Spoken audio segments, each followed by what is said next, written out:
তার মানে দোকানে বসার স্বভাব ভালো নয়। এখন ধরেন আমরা এখানে কথা বলছি, যারা দোকানে দাঁড়িয়ে আছে গল্প করছে, ওকে যদি বলা হয় যে আপনি কি ভালো, তো বলবে না আমিও গরু ছাগল পশু প্রাণীর মতো। বুঝে না ওরা, অন্তর আছে বুঝে না, দেখে না ওরা, চক্ষু আছে দেখে না, শোনে না ওরা, কান আছে শোনে না। কালা নাম, তারা পশু প্রাণীর মতো, তারা গরু ছাগলের মতো, তারা কুকুর শিরকের মতো, বলহুম আজাল, বরং তারা তার চেয়েও খারাপ। পশু প্রাণীর মতো, গরু ছাগলের মতো। এই স্বভাব কেন হবে? আমি অবশ্য অনেকখানি ভাবি মাঝে মধ্যে। জীবনে একটা চেষ্টা চালিয়েছি 90 সাল থেকে, সেটা হলো জাতিকে বলতে চেষ্টা করেছি এই দেশের মাটিতে শতকরা 95 জন বক্তা আছে মিথ্যুক। এটা আমি জাতিকে জানাতে চেয়েছি। শতকরা 98 জন মুফাসসির মিথ্যুক। বলতে চেয়েছি এই দেশের মাটিতে প্রায় 3 লক্ষ জালজয়ী হাদিস আছে মিথ্যা। আমার ভাষায় আছে 10,000। আমার ভাষায় কতটি আছে? 10,000।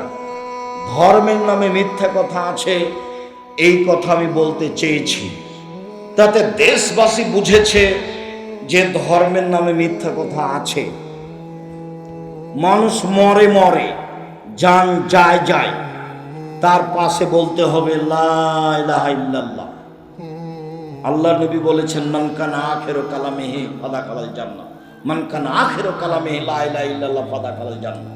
যার শেষ কথা লা ইলাহা ইল্লাল্লাহ হবে সে জান্নাতে চলে যাবে। সূরা ইয়াসিন পড়তে হবে মমর্ষ ব্যক্তির পাশে বা মরার পাশে। এই যা হাদিস জাল মানুষ করছে, আহলে হাদিস মানুষ করছে। লাশকে চিৎ করে রাখা যাবে না, কাত করে শুয়ে রাখতে হবে। বুকের উপরে হাত রাখতে হবে না, পাশে হাত রাখতে হবে। মানুষ মারা গেছে, অজু গোসলের সময় মোচ কাটা যাবে না, হারাম। পরিষ্কার পরিচ্ছন্নতার কাজ করা যাবে না, নখ কাটা যাবে না, পেট চেপে পেশাব পায়খানা বের করা যাবে না, সব হারাম। শ্বাস বন্ধ হয়ে গেছে, সব বিধান বন্ধ। অজু দিয়ে গোসল দিতে হবে মাত্র, এইটুকু ছাড়া আর কিছু নেই। লাশকে সামনে রেখে নেতারা ধারাবাহিক বক্তব্য দিচ্ছে, এই বক্তব্য হারাম। এমন কোন মায়ের বেটা জন্ম নেয়নি পৃথিবীর ইতিহাসে যে লাশকে সামনে রেখে বক্তব্য দিতে হয় তার প্রমাণ দিতে পারে। ধর্ম বিকৃত করেছে হুজুরি। আমি উপস্থিত হব তোমাদের জানা যায়, তখন দেখি কোন নেতা কথা বলে, বলাই হতো দেখি এত বড় নেতা কে জন্ম নিয়েছে।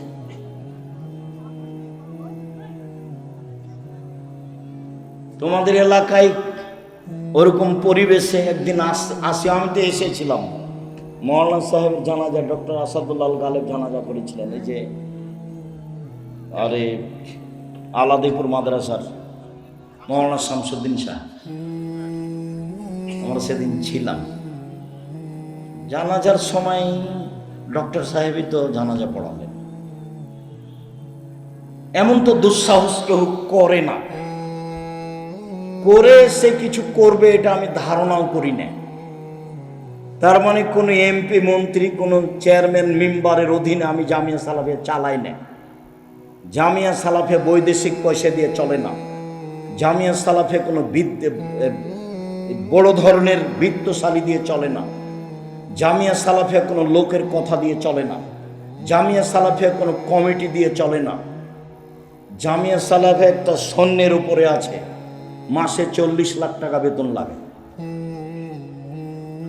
কেউ ক্ষমতা দেখে একটা কাজ করে নিবে এমন দুঃসাহস মাটিতে নেই। কেউ এমন দুঃসাহসের মানুষ মাটিতে নেই। আমার জীবনে আমি কোনোদিন বক্তব্য দিতে গেছি কোনো মসজিদে, কোনো জায়গাতে ওর কথা অনুপাতে বক্তব্য দিতে হবে 90 সাল থেকে এখন পর্যন্ত কোনোদিন ঘটেনি। সম্মানিত দিনী ভাই বোন, রাখি যে আমি আব্দুর রাজ্জাক বিন ইউসুফ কোনো এলাকায় গেলে সে এলাকার ভাই বোন আত্মীয় স্বজন মানুষজন সবাই আসবে, এমনকি হিন্দু আসবে, আমি তার কিছু না কিছু উপকার করবই করব। সম্মানিত দিনী ভাই বোন, চাল চলন ভালো যার সে জান্নাতুল ফেরদাউস পাবে, এ কথা মুহাম্মদ সাল্লাল্লাহু আলাইহি সাল্লাম বলেন। তিনটা মেয়ের লালন পালন করলে, দুইটা মেয়ের লালন পালন করলে নবীর সাথে জান্নাতে থাকা যাবে, তবে জান্নাতুল ফেরদাউসের কথা নেই। পৃথিবীতে একটাই ইবাদত, সেটা হলো ভালো চাল চলন, যার বিনিময় হলো জান্নাতুল ফেরদাউস। সম্মানিত দিনী ভাই বোন, ভালো চাল চলনে বয়স বেশি হয়ে যায়, ভালো চাল চলনে রুজি টাকা পয়সা বেশি হয়ে যায়। মুখ খারাপ করে ব্যবসা বাণিজ্য করবেন না, মুখ খারাপ করে জাতিকে ক্ষমতা দেখাবেন না। মাটির মানুষ মাটির মতো হয়ে থাকবেন। যত উপস্থিত মহিলা আছেন, আপনাকে অনুরোধ করে বলছি, শাশুড়িকে উপেক্ষা করে কথা বলবেন না, মাকে উপেক্ষা করে কথা বলবেন না, ননদকে উপেক্ষা করে কথা বলবেন না, জায়ের ছেলে মেয়ে যাকে দেখে উপেক্ষা করে কথা বলবেন না। নরম হয়ে যান, মুখামুখি উত্তর নেই, ফল ভালো হবেই হবে। মুরব্বী আপনাকে বলছি, আল কেটে জমি বাড়াবেন না। আপনাকে বলছি, ক্ষমতা দেখিয়ে মানুষের নামে মামলা করবেন না। দাপট দেখিয়ে মানুষকে অপমান খাটো করবেন না। চাঁপাইনবাবগঞ্জ নাচলের ভাষায় মানুষকে গালি দিবেন না, জান্নাত হবেই হবে ইনশাআল্লাহ। সম্মানিত দিনী ভাই বোন, আব্দুল্লাহ ইবনে আমর বলেন, রাসূল সাল্লাল্লাহু আলাইহি ওয়াসাল্লাম বলেছেন, চারটা জিনিস আছে যার, সবকিছু আছে তার, ইহকাল আছে তার, পরকাল আছে তার, জান্নাত আছে তার। চারটা জিনিস আছে যার, সবকিছু আছে তার, ইহকাল আছে তার, পরকাল আছে তার, জান্নাত আছে তার। এক, হিফজ আমানাতিন, আমানতের রক্ষা। আমানত খুব কঠিন জিনিস। চেয়ারম্যান মেম্বার এমপি মন্ত্রীকে বললে বোঝা যাবে আমানত কি জিনিস। মাদ্রাসার প্রিন্সিপাল হেড মাওলানা, মসজিদের সভাপতিকে বললে বোঝা যাবে আমানত কি জিনিস। আর তোমরা স্কুলের ছাত্র, ক্লাস 10-এ পড়ছো, সবাই মিলে টাকা উঠে একটা করবে অনুষ্ঠান, তো দুইজনকে বাজারে পাঠিয়েছো, তো ওরা কিছু উপহার দেওয়ার জন্য জিনিস কিনেছে, ওরা আবার নাস্তা করেছে দুইজন মিলে, দিয়ে 90 টাকা নাস্তা করে জিনিসের দামটা বেশি বেশি করে দামের সাথে 90 টাকা শেষ করতেছে। ওরা বলেছে দুইজনে, এটা বলবি না, নাস্তার কথা বললে মন খারাপ করবে। তুমি ক্লাস 10-এ পড়ো, 90 টাকাতে হেরে গেছো, ঈমান হারিয়ে গেছে। আমানত আছে যার, জান্নাত আছে তার। আমানত নেই যার, জান্নাত নেই তার। আমানত খুব কঠিন জিনিস। আমানত আছে যার, ইহকাল আছে তার, পরকাল আছে তার। তাই তো আমি বলেছি, সমাজের দায়িত্বশীল যদি জানতো আমানতদারি দায়িত্ব কত কঠিন, তাহলে জনগণকে বলতো, জনগণ, আপনাদের ভোটে আমি নির্বাচিত চেয়ারম্যান, আমার দায়িত্ব নেওয়া ভুল হয়েছে। আব্দুল রাজ্জাক সাহেবের বক্তব্য শুনেছি, যারা দায়িত্বে আমানতের খেয়ানত করে তাদের বিচার দেরিতে হবে। একদিন দেরি হলে 50,000 বছর, 3 দিন দেরি হলে কত বছর? 1.5 লক্ষ বছর। আমি চলে গেলাম, আসসালামু আলাইকুম, আমার বাবার জমি আছে 10 শতক, বেগুন চাষ করে খাবো, এই রুজি খেতে আমি রাজি নই।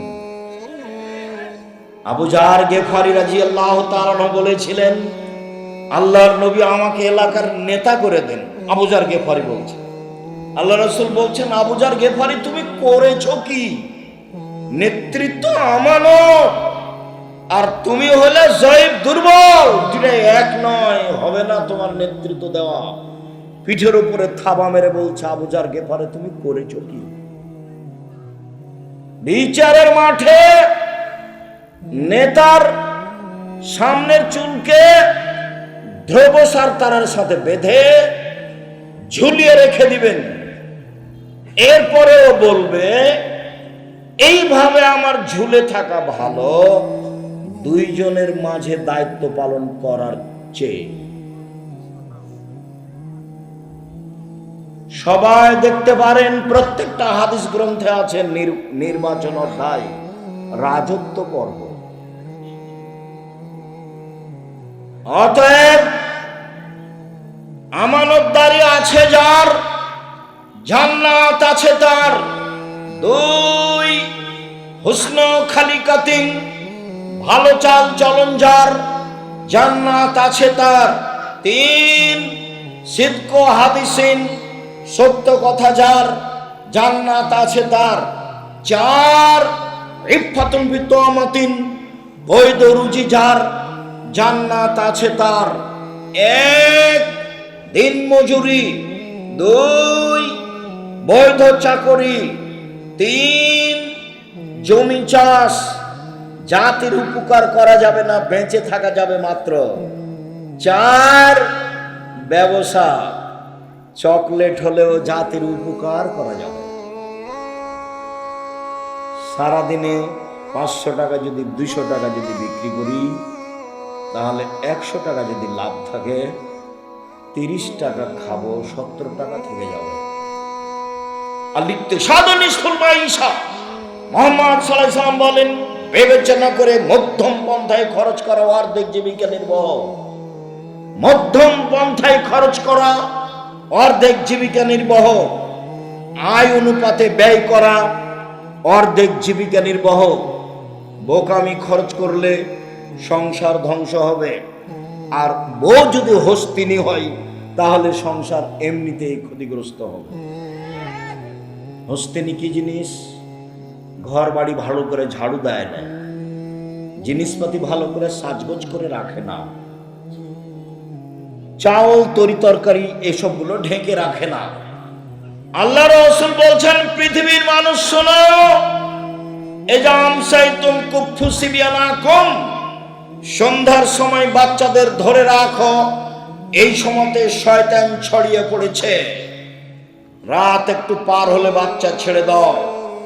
শয়তান যদি বাচ্চাকে দেখতে পায়, তাহলে বাচ্চা চিল্লাচিল্লি করবে, কাঁদবে। ছাদের উপরে নিয়ে যাওয়া যাবে না, আঙিনায় উঠানে নিয়ে যাওয়া যাবে না, বাইরে খুলিতে চত্বরে নিয়ে যাওয়া যাবে না, ওকে ঘরে আটকে রাখতে হবে। 2 পাগলে কুলাবো ওয়াজকুরুল্লাহ, দরজা বন্ধ করো, জানালা বন্ধ করো, বিসমিল্লাহ বলো। তোমার মাকে জিজ্ঞাসা করে দেখি, আজকে জীবনে কোনোদিন বিসমিল্লাহ বলে দরজা বন্ধ করেছিল? মনেই নাই। পেশাব পায়খানায় গেলে দোয়া মনে থাকে না, আবার এইটা। জীবন এমনিতেই চলছে, গরু ছাগলের মতো। বক্তব্য শুনতে এসে দোকানপাটে বসে থাকা যেমন, গরু ছাগলের জীবনও তেমন, তাফসীর মাহফিলও তেমন। এইসব লেখার কাহিনী। বুবু নামাজে যখন দাঁড়াবা, বুবু 2 পায়ের গোড়ালি জমা করে নিও। বুবু 2 পায়ের গোড়ালির মধ্যে ফাঁকা যদি রাখো, বুবু তো লজ্জা স্থানের যোগাযোগ বুবু মাটির সাথে হবে, মাটি অভিশাপ করবে। বুবুর সব কথাই নাকি বুখারীতে আছে। এই তো ধর্ম। লাশ পড়ে আছে, বুবু কি যে বক্তব্য দিল, আর লম্বা দোয়া মেরে দিল বুবু। এই বুবু এই বাড়িতে আসলো কেন? এই ছেলে, এইসব মহিলা তোমাদের এই লাশের পাশে আসলো কেন? ও মহিলা মানুষ নয়? তো এখানে আসলো কেন? ও কি দেখাতে চাই, কি ধর্ম দেখাতে চাই? অর্ধ পৃথিবীর খলিফা কুশাগর বুদ্ধিজীবী রাজনীতিবিদ ওমর মারা গেছেন।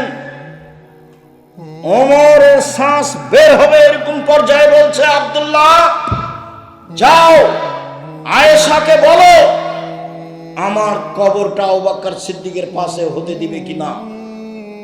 যদি দেয় ভালো কথা, যদি না দেয় তাহলে সাধারণ জনগণের লাশ যেখানে আছে সেখানে রেখে দিও। আব্দুল্লাহ ইবনে ওমর বলছেন, আমি গেলাম, সালাম দিয়ে বাড়িতে ঢুকলাম, দেখি আয়েশা রাদিয়াল্লাহু তাআলা আনহা বসে বসে কাঁদছেন ওমরের কারণে। অর্ধ পৃথিবীর খলিফা কুশাগর বুদ্ধিজীবী রাজনীতিবিদ ওমর মারা গেছেন। আয়েশা রাদিয়াল্লাহু তাআলা আনহা দেখতে আসেননি, বাড়িতে বসে কান্নাকাটি করছেন। বললেন, ঠিক আছে, ওমরকে অনুমতি দিলাম, তার কবর আবু বকর সিদ্দিকের পাশে হবে, যদিও আমার ইচ্ছে ছিল। আবার ওমর বললেন, যাও তুমি আবারও বলো আমার লাশটা মসজিদে নববীর পাশে রেখে দিয়ে আয়েশাকে বলিও পুনরায় ওমরের কবর কি আবু বকর সিদ্দিকের পাশে দিব। যদি হ্যাঁ বলে দিও, না বললে বাকিউল গারকাদে জনগণের পাশে আমার কবর দিও। শোনো, আয়েশাকে ওমর আবু বকর সিদ্দিকের পাশে থাকতে চেয়েছে, বলিও না যে আমিরুল মুমিনিন চেয়েছে। আমিরুল মুমিনিন বলো না। আরে 20 বছর আগে তার চেয়ারম্যানি পদ শেষ হয়েছে, বলছে সাবেক চেয়ারম্যান, বলছে সাবেক প্রিন্সিপাল। এই ছেলে কথা আমি বুঝাতে পারিনি, বুখারীর হাদিস। ওমর কি বলছেন ছেলেকে, যে আব্দুল্লাহ আয়েশার কাছে গিয়ে বলিও যে কবরটা আবু বকর সিদ্দিকের পাশে দিতে দিবে কিনা। বলার সময়তে বলিও ওমর চেয়েছে, বলিও না যে আমিরুল মুমিনিন চেয়েছে। না, বুঝাতে পারলাম না। আয়েশাকে গিয়ে বলিও না যে কে চাচ্ছে জায়গা আমিরুল মুমিনিন চাচ্ছে, এটা বলিও না। আমি এখন জাতির আমিরুল মুমিনিন নই। অর্ধ পৃথিবীর খলিফা কুশাগর বুদ্ধিজীবী রাজনীতিবিদ ওমর, যাকে দেখে রাস্তাতে শয়তান চলে না। আল্লাহর নবী বলছেন, জান্নাতে ঘুরছিলাম, দেখলাম খুব টকটকে ঝকঝকে ঘর, অবাক হয়ে গেলাম, এত সুন্দর ঘর। পাশে একজন বৃদ্ধা মহিলা। আমি বললাম, ঘরটি কার বলতে পারো? মহিলা বলল, ঘরটি উমারের। আমি আঁতকে উঠলাম। উমারের আত্মমর্যাদা আমার স্মরণ হলো। আমি ভিতরে যেতে চেয়েছিলাম, কিন্তু উমারের আত্মমর্যাদাকে হিসাব করে আমি এই ঘরের ভিতরে যাইনি। আল্লাহ রাসূল বলছেন, আমি উমারের আত্মমর্যাদাকে হিসাব করি। উমার অর্ধ পৃথিবীর খলিফা কুশাগর বুদ্ধিজীবী রাজনীতিবিদ উমর বলছেন, বলিও যে উমর চেয়েছে, বলিও না যে আমিরুল মুমিনিন চেয়েছে। সম্মানিত দিনী ভাই বোন, আমি আপনাকে আজকের বৈঠকে অনুরোধ করতে চেয়েছি, বাকি জীবন কারোর সাথে খারাপ আচরণ করে 1 মিনিট বাঁচতে চাইবেন না। যা হবে হবে। অর্থ সম্পদ কেউ লুটে নিল, কেউ গালি দিল, কেউ মামলা করলো। আসামি হয়ে যেতে রাজি আছি, বিবাদী হয়ে, বাদী হয়ে নয়। আমি কারোর বিরুদ্ধে মামলা করব না, এতে আমি রাজি নই। দিনী বন্ধের বলছি, 2টা কাজ জীবনে করবেন না। মেয়ে কথা বলছো কেন? মহিলা মানুষ হিসাবে 2টা কাজ করবেন না। 1, অভিমান নেই। অভিমান করলেই শয়তান সুযোগ পাবে। অভিমান কি? দিনাজপুর স্বপ্নপুরী নিয়ে গেলাম না দেখতে, অভিমান। একদিন জামিয়া সালাফের সম্মেলনে রাজশাহী নিয়ে গেল না, এর নাম অভিমান। অভিমান করলেই শয়তান সুযোগ পাবে। 2, প্রতিবাদ। তোমার মা কেন এই কথা বললো, তোমার বাপ কেন এই কথা বললো, তোমার ভাই কেন এই কথা বললো, তুমি কেন এই কথা বললে? প্রতিবাদ নেই, জীবন সুন্দর হবে। তুমি যেভাবে রাখবে তাতে আমি খুশি। মোটা কাপড়ে তুমি খুশি তো আমিও খুশি, চিকন কাপড়ে তুমি খুশি তো আমিও খুশি। আমার পক্ষ থেকে কোনো অভিমান নেই, আমার পক্ষ থেকে কোনো অভিযোগ নেই, আমার পক্ষ থেকে কোনো আপত্তি নেই। যা আপনার ভালো তা আমার ভালো। তখন শয়তান চুপটি লেগে চলে যাবে। আর যদি খালি বলেন, হ্যাঁ তুমি আমার এই কথা শোনোনি, তোমাকে তো বলেছিলাম, তোমার এই কথা মানলে না, তখন আপনি তো বললেন তো এভাবে গরম করে বলছিস কেন কথা? হ্যাঁ বলবো না, তুমি আমার কোনো কথা শোনো না। কোনটা তো শুনি না, শুনিতে সব, একটাও শোনো না, তোমার সাথেই থাকবো না, থাকিস না, যা তালাক দিয়ে দাও, এক্ষুনি তালাক দিয়ে দাও। যা তোকে তালাক দিলাম, এক তালাক, দুই তালাক, 100 তালাক দিলাম। যখন তালাক দেওয়া শেষ হয়েছে তেমনি শয়তান চলে গেছে। এবার ছেলে যে আছে 3টে, এখন কিন্তু আর শয়তান নেই। বেগুন তুলে খেলে গাছ এখনো আছে, আর মোলার গাছ তুলে খেলে এই গাছটাই শেষ। তালাক দিলে কি হবে? বুদ্ধি শেষ। অন্য পথে যাবেন, তালাকে যাবেন না। অন্য পথে যাবেন, তালাকে যাবেন না। সতর্কতার যে কোনো পথ অবলম্বন করেন, তালাকে গেলেই বিপদ। সম্মানিত দিনী ভাই বোন, আবু হুরায়রা রাদিয়াল্লাহু তাআলা আনহু বলেন, রাসূল সাল্লাল্লাহু আলাইহি সাল্লাম বলেছেন, পৃথিবীর মানুষ শুনে রেখো, আল্লাহ তাআলা বলেন, মান ওয়াসালাকে ওয়াসালতুহু ওমান কাতাকে কাতাতুহু। এই সদাচরণ, এই ভালো চালচলন শোনো, আমি আল্লাহ তোমাকে বলছি, তোমাকে নিবে যে আমি তাকে নিব, তোমাকে ছেড়ে দিবে যে আমি তাকে ছেড়ে দিব। সদাচরণ নেই যার, আল্লাহ নেই তার। সদাচরণ আছে যার, আল্লাহ আছে তার। আয়েশা রাদিয়াল্লাহু তাআলা আনহা বলেন, সদাচরণ আল্লাহর আরশ ধরে এরকম ঝুলন্ত অবস্থায় ঝুলে বলে, আমি সদাচরণ বলছি, ওমান ওয়াসালানি ওয়াসালাহুল্লাহ, ওমান কাতানি কাতাহুল্লাহ। আমি সদাচরণ, আমাকে যে নিবে আল্লাহ তাকে নিবেন। আমি সদাচরণ, আমাকে যে ছেড়ে দিবে আল্লাহ তাকে ছেড়ে দিবে। আব্দুল রাজ্জাক সাহেব, দুনিয়াতে যারা জুলুমবাজ, টাকা পয়সা তাদের, যারা হিন্দু ও মুসলিম, টাকা পয়সা তাদের। আপনি তো বলছেন সদাচরণ যার আল্লাহ তার, সদাচরণ নেই যার আল্লাহ নেই তার। তাহলে যাদের সদাচরণ নেই তাদের তো অর্থ সম্পদ থাকলো, তাহলে তার আল্লাহ থাকলো না কি করে? শুনুন, দুনিয়া সবাই ভোগ করতে পারে, আর দুনিয়া হুলুয়াতুন খাজেরা, দুনিয়া হচ্ছে মিঠে বস্তু, একলাহাল বারত ফাজেরও। ভালো মানুষও খায়, মন্দ মানুষও খায়, পরকাল ভালো মানুষের জন্য। অতএব দুশ্চিন্তা ভোগ করবেন না, কষ্ট হলেও সদাচরণের বিনিময় জান্নাত, ফল ভালো হবেই হবে।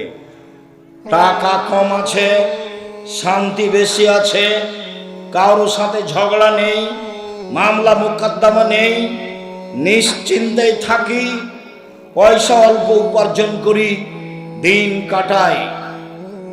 আবু মুসা আশআরী রাদিয়াল্লাহু তাআলা আনহু বলেন, রাসূল সাল্লাল্লাহু আলাইহি সাল্লাম বলেছেন, আল মুমিন লিল মুমিন কাল বুনিয়ান ইয়াশুদ্দু বাযুহু বাযান। একজন মুমিন আর একজন মুমিনের সাথে এইভাবে আঙ্গুলগুলি আঙ্গুলের মধ্যে ঢুকিয়ে দিলেন, যেমন এইটা যেমন থাকে মুসলমান আপোষে থাকবে তেমন। নোমান ইবনে বাশির বলেন, রাসূল সাল্লাল্লাহু আলাইহি ওয়াসাল্লাম বলেছেন, আল মুমিন কারাজুলিন ওয়াহিদ, আল মুমিনুনা কারাজুলিন ওয়াহিদ। সারা পৃথিবীর মানুষ যেন একটাই। ইনিস্তাকা আইনহু ইস্তাকা কুল্লুহু। চোখে ব্যথা হলে সম্পূর্ণ শরীর ব্যথা বুঝে। ইনিস্তাকা রাসু ইস্তাকা কুল্লুহু। মাথায় ব্যথা হলে সম্পূর্ণ শরীরে ব্যথা বুঝে। পাশে একটা মুমিন বিপদে পড়েছে, দৌড়িয়ে যেতে হবে। কি হয়েছে, সমস্যা কি? ডাক্তার ডাকবো? অ্যাম্বুলেন্স লাগবে? কোনো টাকা পয়সা লাগবে কি? এর নাম হচ্ছে একজনের ব্যথা আর একজন বুঝে। দল সংগঠন করো যদি, তাহলে কেউ যদি বিপদে পড়ে তাহলে তোমার মনটা বলে ঠিক হয়েছে, ঠিক হয়েছে, উচিত হয়েছে। আর আমি নিজে চোখে গরু জবাই করতে দেখেছি।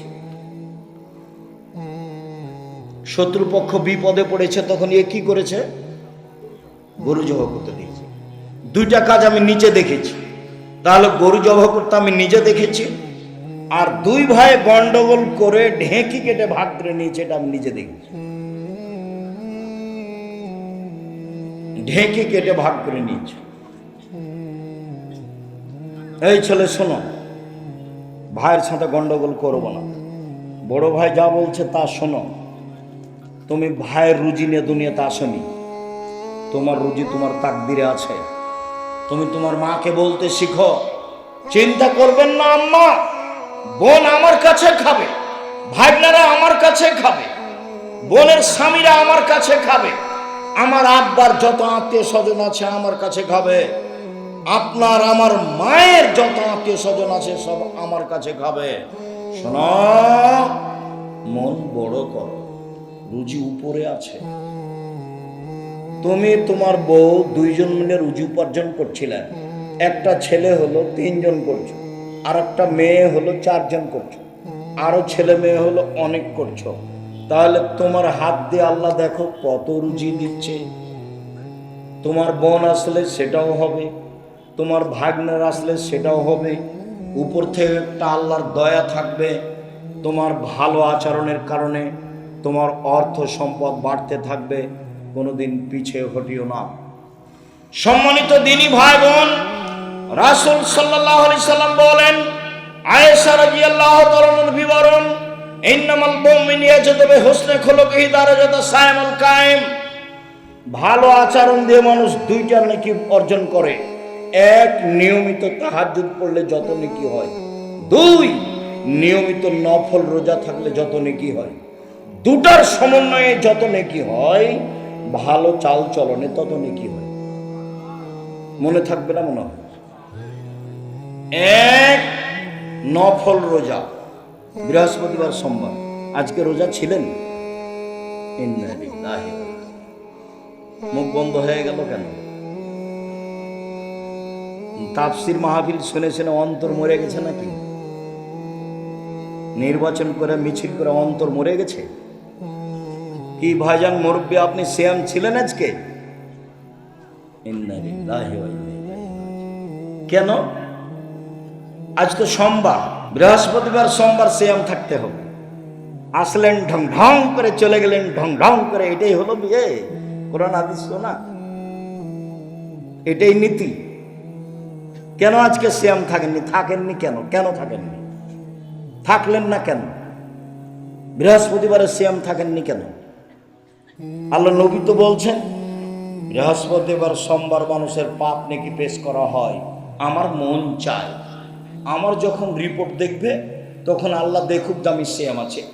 এই নাও দেখো, আমার পাপ নেকি দেখো, আমি কি আছি এখন? সিয়াম আছে। তা আপনার একটু মন চায় না কেন? ইবাদতের জগতের সবচেয়ে দামি ইবাদত সিয়াম। কি ইবাদতের জগতে সবচেয়ে দামি ইবাদত, কেন আপনি সিয়াম থাকেন? উপস্থিত বৈঠকের দিনই বোন, কি ব্যাপার, সিয়াম ছিলেন আজকে?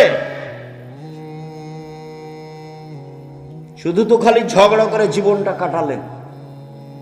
সদাচরণে একসাথে 3 নেকি হয়।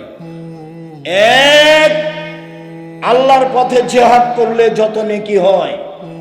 2, নিয়মিত নফল সিয়াম রোজা থাকলে যত নেকি হয়। 3, নিয়মিত তাহাজ্জুদ পড়লে যত নেকি হয়। ভালো চাল চলনে তত নেকি হয়। ভালো চাল চলন কি জিনিস? অবাক কথা নয়? ভালো চাল চলন কি জিনিস?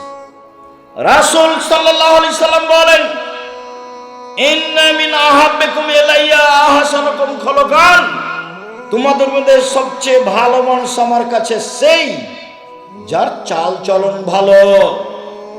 সবচেয়ে ভালো পুরুষ সেই যে স্ত্রীর কাছে ভালো। আমি নিজেও আমার স্ত্রীদের কাছে ভালো। ভালো নারী কে? 1, স্বামীর সাথে কথা বললে হাসি মুখে বলে। 2, স্বামী আদেশ করলে পালন করে। 3, স্বামী বাড়িতে না থাকলে নিজেকে হেফাজতে রাখে। সেই হলো ভালো নারী। ভালো নারী কে? 1, স্বামীর সাথে চলে প্রেম প্রীতি ভালোবাসা নিয়ে। 2, আল মাউলুদ, বেশি বেশি সন্তান দিতে পারে। 3, আল মুতিয়াত, স্বামীর ব্যথায় ব্যথিত হয়। 4, আল মৌসিয়াত, স্বামীর সাথে সব সময় কথাবার্তায় সমস্যায় সুবিধায় একসাথে থাকে। যে 4টে গুণ আছে যার, সেই হলো ভালো নারী। খাদিজার মতো, আয়েশার মতো 1, স্বামীর সাথে ভালোবাসা প্রেম প্রীতিতে থাকে। 2, বেশি বেশি সন্তান দিতে পারে। 3, স্বামী বিপদগ্রস্ত হলে সান্ত্বনা দিতে পারে। 4, স্বামীর সব সময় কথাবার্তায় কাজে অংশগ্রহণ করে। 1 মিনিট, এই ছেলে খেয়াল করো তো দেখি ধরতে পারো কিনা। আল্লাহ নবী গারে হিরাতে ছিলেন, ইবাদত করছিলেন। তো হঠাৎ জিবরাইল এসে চেপে ধরে বলছেন, বলেন ইকরা, পড়েন। তা আমাদের নবী বলছেন পড়তে জানি না। তো জিবরাইল বলছেন পড়েন।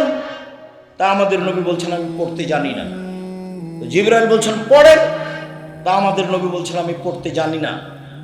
চেপে ধরে বলছেন পড়েন, ইকরা বিসমি রাব্বিকাল্লাযী খালাক, খালাকাল ইনসানা মিন আলাক।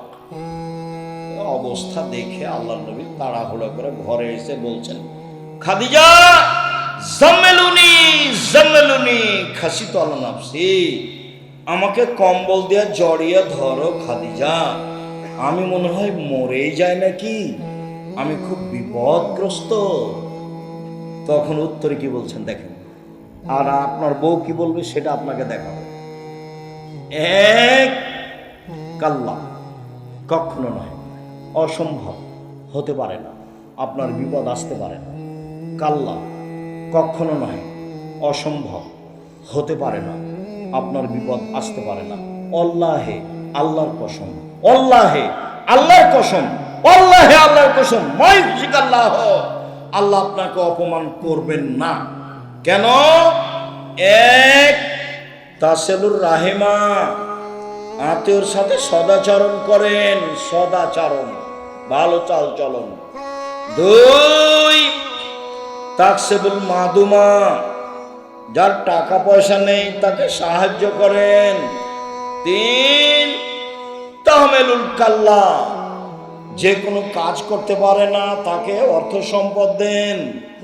4, তাকরিজ জাইফা, মেহমানের মেহমান নওয়াজি করেন। এইসব কাজ আপনি করেন, কখনো আপনার ক্ষতি হবে না। এই কথা খাদিজা বললেন। আর আপনি আপনার স্ত্রীকে যদি বলেন, শোনো খালেদা, ঘটনায় তোমাকে তো বললাম যাও না, তোমাকে তো শতবার বললাম যাও, তুমি তো কথা শোনো না, তুমি তো কথা শোনো, তুমি তো এটা করবে, তোমার কারণে এটা নেবা। এ হলো দুইজনের সংসার। ও এখন বিপদগ্রস্ত, ওকে কিছু বলবে, চিন্তা করবেন না, সমস্যা হবে না ইনশাআল্লাহ। আল্লাহকে বলি, আল্লাহ আমাদের সহজ পথ করে দেবেন। এদিকে না গিয়ে বলছে তুমি তো গেলে জোর করে, তোমাকে তো নিষেধ করলাম, কত তোমাকে বললাম, তুমি ঠিকই হয়েছে, তোমার ঠিক এ হলো বউ, মানে বিদ্যাও নাই বুদ্ধিও নেই, অপ্রয়োজনীয় কথা বলে। আপনি আমার খুব কাছের মানুষ, আমি আপনার জন্য এসেছি, আপনাকে আমি মন থেকে ভালোবাসি, কোনো জায়গাতে কষ্ট পেলেও আপনাকে আমি কষ্ট দেওয়ার জন্য এসব কথা বলি। বক্তব্য শুনতে এসে যখন আপনি এখন যেমন নিস্তব্ধ আছেন, ভালো লাগে, বক্তব্য চলাকালীন যখন আপনি আপনার প্রয়োজন দেখান, কি প্রয়োজন, পেশাব পায়খানা, কি প্রয়োজন, এক কাপ চা, কি প্রয়োজন, দোকানে একটু ঘোরা, তখন এই স্বভাবকে আমি ঘৃণা করি। আমি তো কোরআন হাদিসের কথা বলছি, আমি তো দিন রাত বলছি, জীবনে আমি অপ্রয়োজনীয় বাক্য বলিনি। তা আপনার এইটুকু ধৈর্য হয় না কেন? নির্বাচন করে, গ্রামের বসবাস করে, মারামারি করে, ঝগড়া করে, আর ওই যে মোবাইলে ওটা কি, ওই যে দুইজনের ঝগড়া, টকশো, ফ্রি ফায়ার বা আরো ওই যে আছে পাবজি বা আরো যে ওরা কি বলে, যাই হোক, যেগুলো সব সময় একজন আর একজনের বিরুদ্ধে লড়ছে, ওগুলো দেখে দেখে দেখে স্বভাব একবারে পেশাব পায়খানার মতো হয়ে গেছে। মানে স্বভাব বলে কোনো জিনিসই নেই। এক, 5 ওয়াক্ত সালাত আদায় করবেন, কোনো আপোষ নেই। 2, হালাল রুজি উপার্জন করবেন, নিজে কাজ করি, নিজে খাই, ওখানে বসে গল্প কাটায় করি না। 3, কোরআন তেলাওয়াত করবেন, অল্প হলেও, সূরা ইখলাস হলেও। 4, আড্ডা পিটা চিরদিনের জন্য হারাম। আড্ডা পিটা 1, দোকানে বসে বসে আড্ডা পিটা। 2, মোবাইল নিয়ে ঘন্টার ঘন্টা বসে থাকা। ওই ঘরে তোমার বোন আছে, জেনা চর্চা করছে, তুমি এ ঘরে জেনা চর্চা করছো। বাড়ির উপরে এমন বিপদ এসেছে আল্লাহর পক্ষ থেকে যে ওই ঘরে তোমার মাও জেনা চর্চা করছে, এই ঘরে তোমার বাপও করছে। গোটা বাড়িটাতে জেনার বন্যা। কিসের বন্যা? জেনার বন্যা। পৃথিবীর মানুষ মনে রেখো, আমার জীবনে বড় ভয়, আসাহতুল খাফিয়া, আমার উম্মত গোপন পাপে লিপ্ত হবে। পৃথিবীর মানুষ মনে রেখো, আমার জীবনে বড় ভয়, আমার উম্মত গোপন পাপে লিপ্ত হবে, এটা আমার ভয়। পৃথিবীর মানুষ শুনে রেখো, আমার জীবনে বড় ভয়, এক, আইম্মাতাম মুজিল্লিন, হুজুর হবে ভ্রান্ত। বক্তৃতার জগৎ এমন একটা জগৎ, বিদ্যা লাগে না, থুথির জোর যার সেই বক্তা। অথচ নাচল থানার কোন একটা হেডমাস্টারের যদি পা ধরে বলেন যে আমার এই ছেলেটা পড়াশোনা জানে না, একে পিয়ন হিসেবে নেন, তো হেডমাস্টার নেবে না। অথচ পিয়ন ঘন্টা মারার জন্য ম্যাট্রিক পাস করা লাগবে, 1 গ্লাস পানি নেওয়ার জন্য লাগবে, কাগজগুলো এই টেবিল থেকে ওই টেবিল দেওয়ার জন্য ইন্টার পাস করা লাগবে, তো হেডমাস্টার নিবে না কেন? দেন দেখি, পা ধরে দেন। আর বক্তা দেখেন আল্লাহর হস্তে পড়তে জানে না, অথচ বলতে পারে, কি যে বলে ও নিজেও বুঝে না। অথচ জাতির সামনে বাস ভালো খাওয়া, ভালো বিদায়, ভালো সবকিছু, ভালো গাড়ি চলছে। আল্লাহ রাসূল বলছেন, আমার জীবনে বড় ভয়। ভ্রান্ত আলেম ওলামা একবার বলছেন, পৃথিবীর মানুষ শুনে রেখো, এখরজু মিন বাদি আইম্মা, আমার পরে কতগুলি আলেম ওলামা হবে, ইস্তান্নু বিগাইর সুন্নতি ওয়া ইয়াদুনু বিগাইর হাদিয়াতি, আমার আদর্শ ছাড়া অন্য আদর্শ ধরে বলবে এটাই রাসূলের আদর্শ, আমার সুন্নাত বাদ দিয়ে অন্য সুন্নাত ধরে নে বলবে এটাই রাসূলের আদর্শ। ওদের দেখতে লাগবে মানুষ, ওদের অন্তর হলো শয়তানের অন্তর। মাওলানা সাহেবকে দেখতে লাগবে মানুষ, মাওলানা সাহেবের অন্তর হবে শয়তানের অন্তর। হাদিস বুখারী মুসলিম। এ কথা আমি বলিনি, এ কথা মোহাম্মদ সাল্লাল্লাহু আলাইহি সাল্লাম বলেছেন। দুই, সাতালতাহিকু কাবাইলুল উম্মতি বিল মুশরিকিন, আমার উম্মত হিন্দুদের সাথে মিশে যাবে।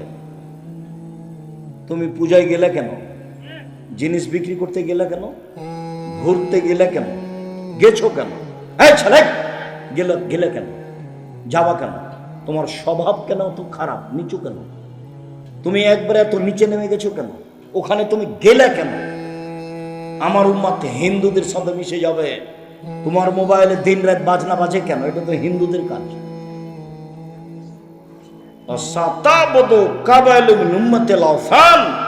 আমার উম্মত মূর্তি পূজা করবে। ছবি কেন?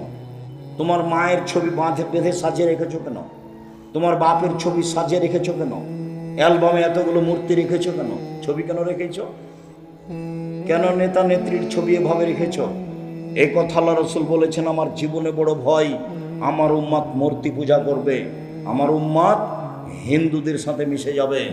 সম্মানিত দিনী ভাই বোন, নিজেকে বাঁচান, পরিবারকে বাঁচান। নিজেকে বাঁচান, পরিবারকে বাঁচান। রুজি ব্যবসা করে করেন, সবচেয়ে ভালো হবে।